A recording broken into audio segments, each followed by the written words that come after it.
Life Unrehearsed on CJAD 800. Brought to you by Marco Vendramini of IG Private Wealth Management. MarcoVendramini.com.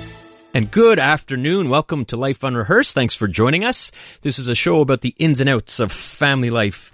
Might be about your kids, maybe yourselves, or even your elderly parents. Well, we tackle these topics and we navigate you through it all. I want you to know you're not alone in this. My name is Matt Vecchio. I specialize in free retirement home search and senior transition support.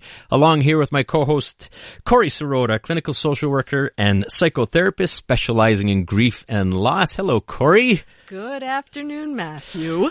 Yes, we've got I've been looking forward to the show for a long time. I know that. Two incredible guests. So coming up on the first half, when you think about retirement, whether you're considering it or you've just retired or you're already in retirement, we always focus in on the financial part of it. But to a large extent, it's the emotional aspect of retirement. And that tends to lead to some interesting conversations among spouses and so on. So it's difficult sometimes. And this is why we're very happy to have Dr. Gillian Leithman, founder of Rewire to Retire, that will be talking to us about turning retirement on its head. So that's on the first half, Corrie. All right. So let's get right into it. We did, Corrie, a show a while ago with a financial planner, and we were talking about retirement because we tend to think about retiring related to money and finances. Do I have enough? Will I have enough? And we don't think as much about the whole emotional aspect of retiring. And after we did that show, we received a text. And no joke, we received a text from a wonderful lady. She said, listen, we have enough money, we think, but the problem is my husband's not adjusting. In fact, I think I'm going to kill him. Like this is we're having some real marital issues for sure because he can't adjust to the retirement, and so that resonated with us, and to a point where we think it's worth dedicating some time because we think a lot of people are either considering retiring or are in it and maybe going through the whole emotional aspect. And again, this is why we're so happy to have Dr. Gillian Leithman. She's founder of Rewire to Retire, and she's a corporate trainer specializing in health and wellness seminars and workshops. And for the past 12 years, her focus has been on teaching people how to deal with personal and professional challenges, including the experience of retiring. So thanks for joining us, Dr. Gillian. Thank you. So, let's first talk about, give us some examples of some of the emotional aspects of retiring that maybe, we're not thinking about. Well, I think you hit it. Certainly if you're married, that's going to be a huge issue. If you retire at the same time, something you want to consider is the timing of retirement. Are you both retiring at the same time, or is one of you retiring before? The running joke in our industry is I married you for better or for worse, but not for lunch every day. Well said. So you're talking about some negative aspects. Could you give us some examples of some other negative aspects? I would prefer to call them challenging aspects. Okay. Let's do sure, that. Certainly. If you really identify with what you do and you've spent so much time and energy at work that you haven't prepared or you haven't invested any time in hobbies or interests or even friends, then this transition can become very difficult, and to the point some people actually experience a trauma. It's very interesting on that point because, you have your workaholics and maybe not your workaholics, but if all of a sudden you don't have that day-to-day adrenaline and day-to-day activities and your to-do list, and you're scrambling to find out what can you do. And that puts pressure not only on the individual, but probably on a spouse if that's involved, right? Do you see that a lot? Definitely a lot. People will call and say, I'm driving my spouse crazy, or, I don't know what to do, or I'm following my spouse around the house, or I'm going to grocery shopping with them where I never used to do that. So it's how do I manage being at home how do you negotiate that you're probably spending more time with one another than you ever spent with before. And that could be challenging. I can imagine that would be challenging. That is Dr. Gillian Leithman, who is the founder of Rewire to Retire. And we're talking with her on Life Unrehearsed. I'm Corrie Sirota with Matt Vecchio, and she is shedding some light on what people I don't think recognize can be a very challenging time in their life. It's supposed to be the most exciting time, yet it isn't, or it's not without its challenges, right? If it's something that we spend more time planning a 2-week vacation than we do planning a 30-year retirement. That's so interesting, and I think that speaks to the fact that people are living longer. So I think I even read it on your website, actually, the fact that you can be retired as long as you can be working. Is that true? Or for longer. Wow. Right? So if you retire at 65 and you live until the age of 95, 98, it's not unheard of today. You might be spending more years in retirement than you actually spent working. I think that's a really crucial point because we're living longer. Retirement is no longer the same word retirement. I think we have a lot of people that are semi-retired, still want to keep busy. But it's a challenge, I think, for people these days compared to the old traditional retirement. So one of the things, what should we be looking for post-retirement if I've just been involved in work the whole time? What can we be looking forward to or even better to prevent problems? So it's a great question, and one that it requires that you think about this before you exit, right? So you shouldn't be thinking about, we often ask people, what are you retiring from? The real question is, what are you retiring to? So what kind of life are you retiring to? Have you thought about how you're going to spend your time? What are you going to do with it? What's going to get you out of bed in the morning? What's going to get you excited? For many of us, it happens to be work. Right. So here you are, you have someone who isn't necessarily feeling that. They're not feeling it. And you would think that retirement is supposed to be something that is so exciting, right? For some of us. For some of us. So, and I think that it's fair that it isn't. And we're definitely going to have a discussion about how to make it maybe and be planful about it. But I actually wondered about, in general, what are some, I don't know if you have secrets, but some strategies that really could help people retire well. So I'm going to pick that up after we head out to the CJAD Traffic Center. Life Unrehearsed on CJAD 800. Brought to you by Marco Vendramini of IG Private Wealth Management. MarcoVendramini.com. Today is your retirement day. It's alright to feel like you do.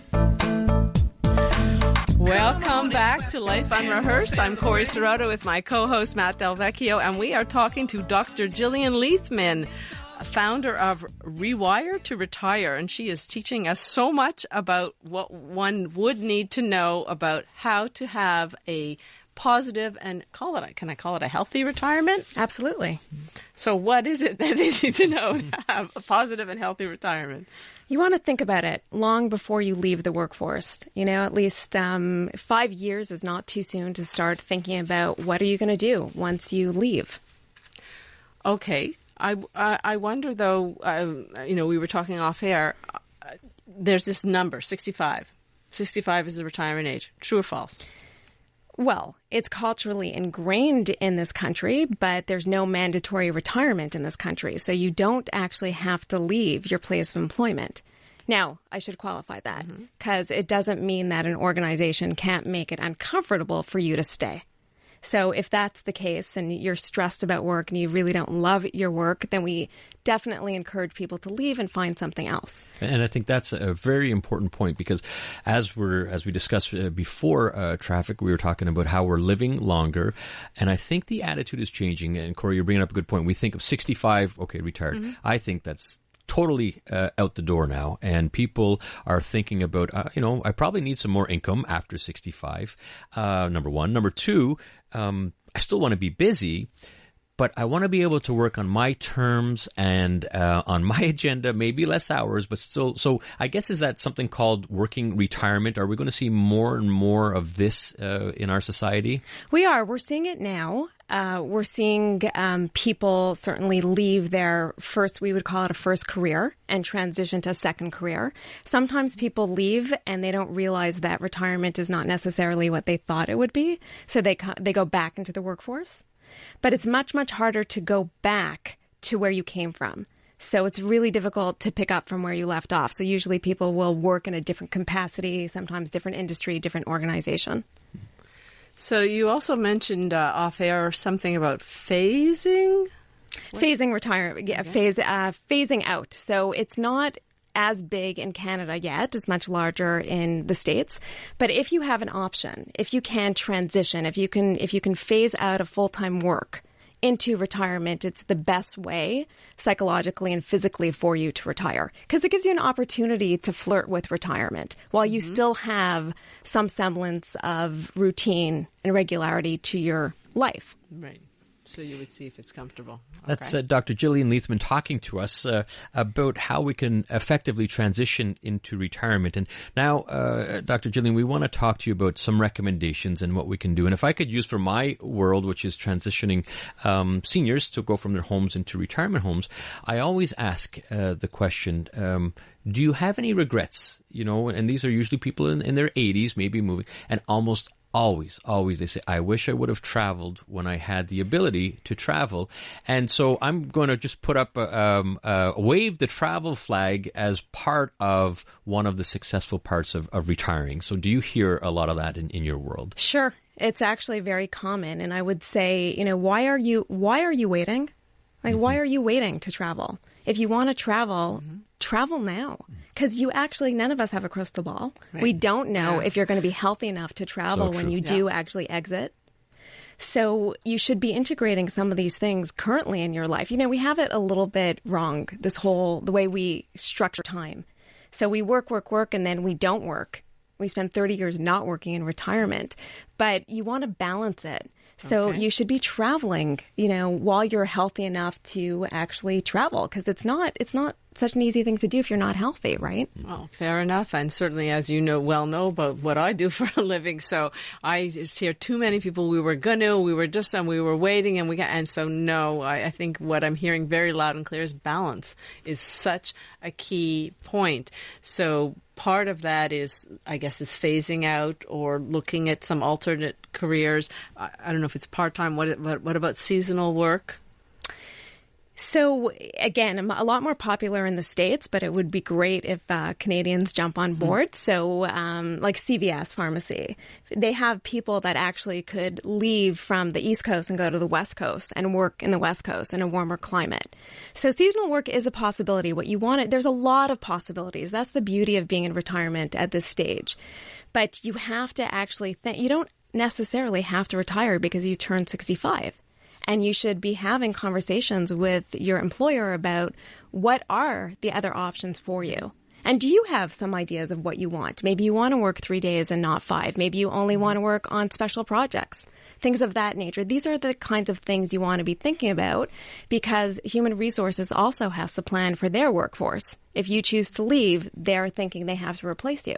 So maybe you want to have that conversation about staying around in a different capacity. Which leads into a very important point you were talking to off here, and demographics are actually working in the favor of a lot of retirees, with the boomers getting older and not enough of a workforce to replace them. So why not take advantage of that? Exactly.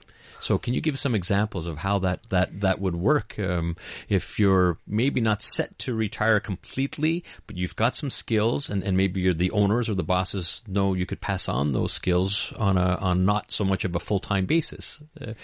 I guess that's becoming more popular. Well, that's key too, right? What do you have? What kind of knowledge and experience do you have that you would like to pass on, that you would like? Who would you like to groom? Is there an up and coming star in your organization? Is there somebody you would like to groom to take over your position? That actually takes a few years. You know, people, depending upon your position, but sometimes people fear, well, if I train somebody else, I'm going to be out. But, you know, depending upon what kind of job you're in, that can actually take a number of years to do.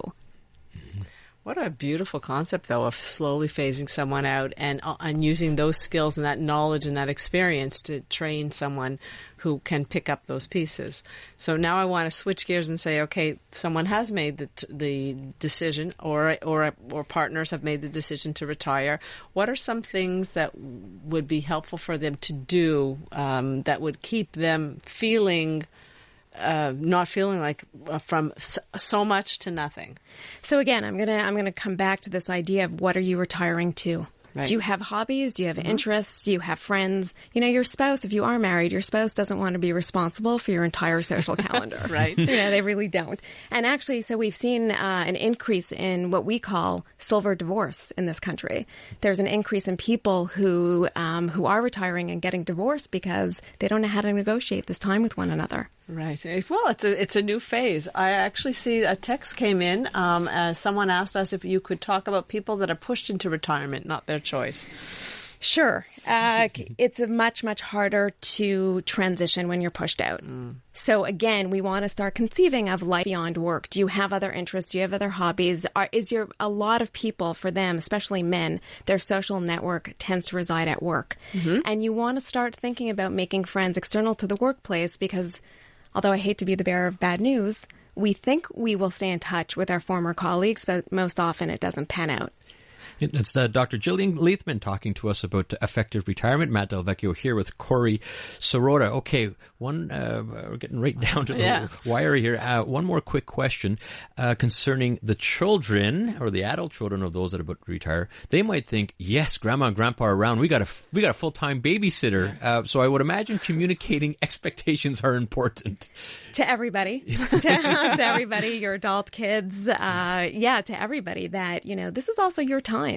But you do have to make that clear to the people in your life, whether that's your spouse, your adult children, that you have certain plans for yourself in this stage of development. And this is why you're retiring, so you can enjoy some of your life and not be a full-time babysitter. Maybe part-time every now and then, support the kids. Well, this has been really, really good. We appreciate your information and insight, Dr. Gillian. How can people get a hold of you if they want to reach you? Through my website would be best. So rewireToRetire.com. And they could also reach out at 514-824-1967. Thank you. I understand you're having an upcoming workshop as well. I'm having a webinar on positive aging, attitude and action on Wednesday at 7:30. And if people want the details for that, just reach out to me. Give me a call. And that number again, one more time, phone number? 514-824-1967. Great. Thank you for being with us. Thank you. Thank you so much.